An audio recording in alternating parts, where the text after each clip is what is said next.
Welcome back to our channel info 366. இன்னைக்கு என்ன இன்ஃபர்மேஷனோட நான் உங்களை சந்திக்கிறேன் அப்படின்னா, மக்களே நேற்று வீடியோவில் பார்த்தீங்கன்னா அமெரிக்க அதிபர் ட்ரம்ப் அவர்கள் 4 இந்திய நிறுவனங்கள் மேல பொருளாதார தடை போட்டிருக்காரு. அதுக்கு என்ன மாதிரியான விஷயங்கள் ரீசனா இருக்கு. அது மட்டும் இல்லாம இப்ப ரஷ்யா உக்ரைனை பயங்கரமா தாக்கி இருக்காங்க. இன்னொரு பக்கம் பாகிஸ்தான் அமெரிக்கா கிட்ட 95 கோடி நிதியுதவியா கேட்டாங்க. அதை அமெரிக்கா கொடுத்தாங்களா இல்லையா, இதை பத்தி நேற்று வீடியோல ரொம்ப டீட்டெயிலா பேசியிருப்போம். ஸோ மறக்காம அதை செக் பண்ணி பாருங்க. இன்னைக்கு உக்ரைனுக்கும் ரஷ்யாவுக்கும் நடக்கிற போர்ல இப்ப தேவையில்லாம பிரிட்டன் உள்ள வந்திருக்காங்க. இதனால ரஷ்யா ரொம்பவே காண்டா இருக்காங்க. அதுக்காக பக்காவா பல பிளான் போட்டு வச்சிருக்காங்க. அது என்ன மாதிரியான பிளான், பதிலுக்கு பிரிட்டன் என்ன சொல்றாங்க, இதை எல்லாத்த பத்தியும் தான் இன்னைக்கு இந்த வீடியோல ரொம்ப டீட்டெயிலா பேச போறோம். ஸோ வீடியோவை ஸ்கிப் பண்ணாம ஃபுல்லா பாருங்க.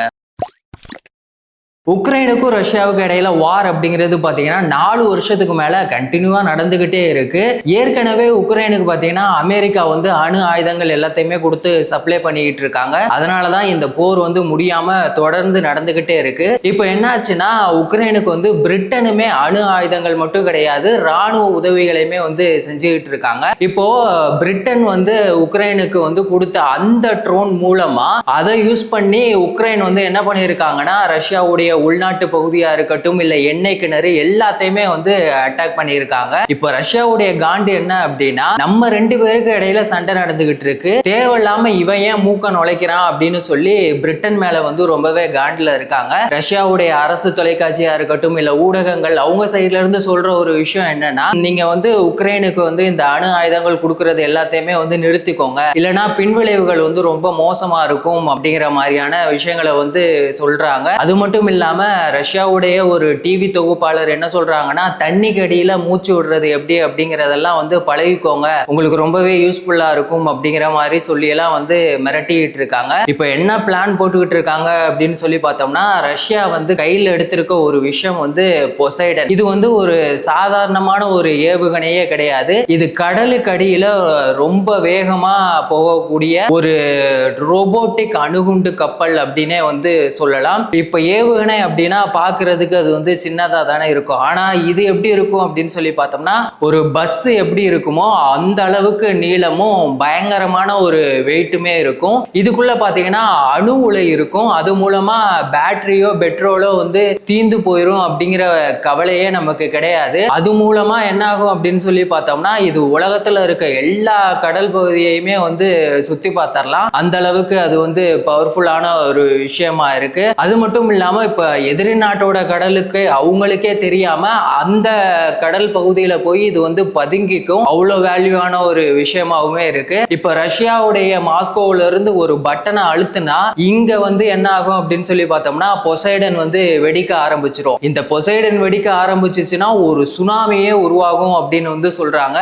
நார்மலா இயற்கையா தான் சுனாமி உருவாகும். இந்த சுனாமி எப்படி உருவாகும் அப்படின்னு சொல்லி பார்த்தோம்னா, செயற்கை சுனாமி. இது மூலமா உருவாகிற இந்த தண்ணீர் அப்படிங்கிறது பாத்தீங்கன்னா ரொம்பவே டேமேஜா இருக்கும். அதுல ஃபுல்லா பாத்தீங்கன்னா ரேடியேஷன் இருக்கும். அந்த தண்ணி நிலத்துக்குள்ள வந்துச்சு அப்படின்னா செடி கொடி எதுவுமே முளைக்காது. மனுஷங்க காலே வைக்க முடியாத அளவுக்கு ரொம்பவே டேஞ்சரான விஷயங்கள் எல்லாமே பாத்தீங்கன்னா இதுல இருக்கு. சோ இதை வச்சுதான் என்ன பண்ணிட்டு இருக்காங்கன்னா, ரஷ்யா பிரிட்டனை மிரட்டிட்டு இருக்காங்க. ஆனாலுமே இது எதுக்குமே பிரிட்டன் மிரண்டு போற மாதிரி தெரியல. நீ என்ன வேணா பண்ணிக்கோ, நான் பண்றதை தான் பண்ணுவேன் அப்படிங்கிற மாதிரி தான் பிரிட்டன் பண்ணிட்டு இருக்காங்க. பிரிட்டன் இப்ப என்ன சொல்றாங்கன்னா, நான் இன்னும் 1,50,000 ட்ரோனை உக்ரைனுக்கு கொடுக்க போறேன் அப்படிங்கிற மாதிரியான விஷயங்களையுமே சொல்லிட்டு இருக்காங்க.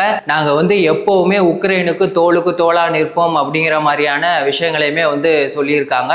உங்ககிட்ட பொசைடன் ஏவுகணை அப்படிங்கிற மாதிரியான விஷயங்கள் இருக்கு அப்படின்னா, என்கிட்ட ட்ரைடன்ட் இருக்கு அப்படின்னு சொல்லிட்டு இருக்காங்க. சரி, ஓகே, இந்த ட்ரைடன்ட் அப்படின்னா என்ன அப்படின்னா, 4 அணுசக்தி நீர்மூழ்கி கப்பல்களை ஒட்டு மொத்தமா ஒன்னா சேர்த்த ஒரு விஷயம் தான் இந்த ட்ரைடன்ட். இந்த 4 கப்பல்ல ஏதாவது ஒரு கப்பல் பாத்தீங்கன்னா 365 நாள் 24 மணி நேரமும் ரோந்து பணியில ஈடுபட்டுக்கிட்டே இருக்கும். ஸோ இப்போ பொசைடன் எவ்வளவு பவர்ஃபுல்லான ஒரு விஷயமோ அதே மாதிரி தான் இந்த ட்ரைடன்ட்டும். ஸோ நீங்க எவ்வளவுதான் எங்களை மிரட்டினாலும் நாங்க எதுக்குமே பயப்பட மாட்டோம் அப்படிங்கிற மாதிரி தான் பிரிட்டன் இருக்காங்க. ஏற்கனவே பாத்தீங்கன்னா உக்ரைனுக்கு அமெரிக்கா அணு ஆயுதங்களை கொடுத்து இந்த உக்ரைன் ரஷ்யா வார் அப்படிங்கிறத முடியாம கண்டினியூவா போயிட்டு இருக்கு. இப்ப பார்த்தீங்கன்னா பிரிட்டனுமே வந்து அணு ஆயுதங்களை கொடுத்துக்கிட்டு இருக்காங்க. ஸோ இது வந்து எங்க போய் முடிய போகுது அப்படிங்கிறதே வந்து தெரியல.